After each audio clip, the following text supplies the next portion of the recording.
ఈ చంద్రబాబు నాయుడు లోకేష్ చేస్తున్న పనుల వల్ల ఈ రాష్ట్ర ఇమేజ్ దెబ్బతినటం వల్ల ఈరోజు దావోస్లో పారిశ్రామికవేత్తలు ఒక్కటంటే ఒక్క రూపాయి కూడా మనకి ఎంఓఈ చేయకపోవడం చాలా బాధాకరం. ఎందుకంటే ఈరోజు వీళ్ళు దాదాపుగా ఈ స్పెషల్ ఫ్లైట్లు, కోట్లు, బూట్లు, సూట్లు కని వీళ్ళ ఖర్చులకే 20 కోట్ల పైగా అయింది. కనీసం ఆ దారి ఖర్చులకి అయిన డబ్బైనా ఎంఓఈలు చేసుకొచ్చారంటే సిగ్గుచేటు. మాటలేమో ఇంత చెప్తారు కానీ పని చూస్తే జీరో. సో అందుకే అంటారు గొప్పలు చెప్పుకోవద్దయా తిప్పలు తప్పవని. కానీ చంద్రబాబు నాయుడు వినడు. ఈరోజు కేవలం తన కొడుకుని ప్రమోట్ చేసుకోవడానికే దావోస్కి వెళ్ళాడు. ఈ రాష్ట్రానికో రాష్ట్ర ప్రజలకో ముఖ్యంగా రాష్ట్ర యువతకో ఉపయోగపడే విధంగా ఏది చేయాలన్న ఆలోచన లేదు అనేది ఈ పర్యటనతో అందరికీ అర్థమైపోయింది.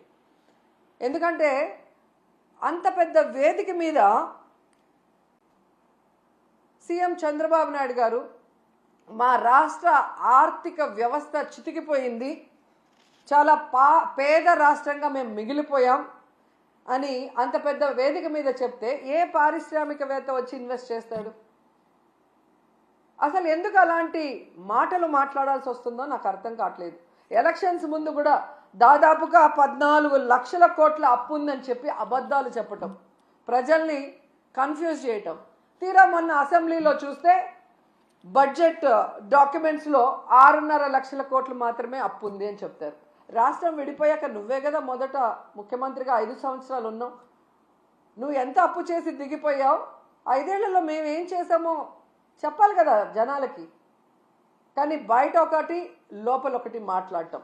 ఏదైతే ఆంధ్రప్రదేశ్లో అబద్ధాలతో కట్టుకథలతో పచ్చ మీడియాతో ప్రజల్ని మభ్యపెట్టారో అదే విధంగా దావోస్లో కూడా మీరు మభ్యపెట్టాలన్న ప్రయత్నం ఈరోజు పెట్టుబడిదారులు పారిపోవడానికి కారణం కాదా చంద్రబాబు నాయుడు, లోకేష్ అని నేను అడుగుతున్నా. ముఖ్యంగా జగన్ గారు ముఖ్యమంత్రిగా ఉన్నప్పుడు దావోస్కి వెళ్తే ఏ విధంగా 1,26,000 కోట్ల రూపాయలకి ఎంఓఈలు చేసుకొచ్చారో మనం అందరం కూడా కళ్ళారా చూసాం.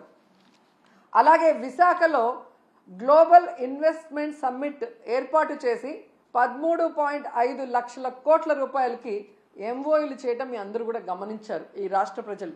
ఎందుకు ఇది చెప్తున్నానంటే ఈ నెలలో సాక్షాత్తు ప్రధానమంత్రి గారు శంకుస్థాపన చేసిన 1,85,000 కోట్ల గ్రీన్ ఎనర్జీ ప్రాజెక్ట్ని ఆ రోజు విశాఖ గ్లోబల్ సమ్మిట్లో జగనన్న తీసుకువచ్చిన విషయం ఈ రాష్ట్ర ప్రజలకు ఇంకా గుర్తుందని నేను అనుకుంటున్నా.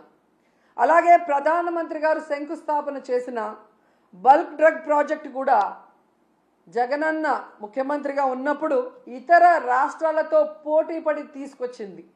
దానికి భూమిని కూడా జగనన్నే తన హయాంలో కేటాయించింది నిజం కాదా అని అడుగుతున్నా.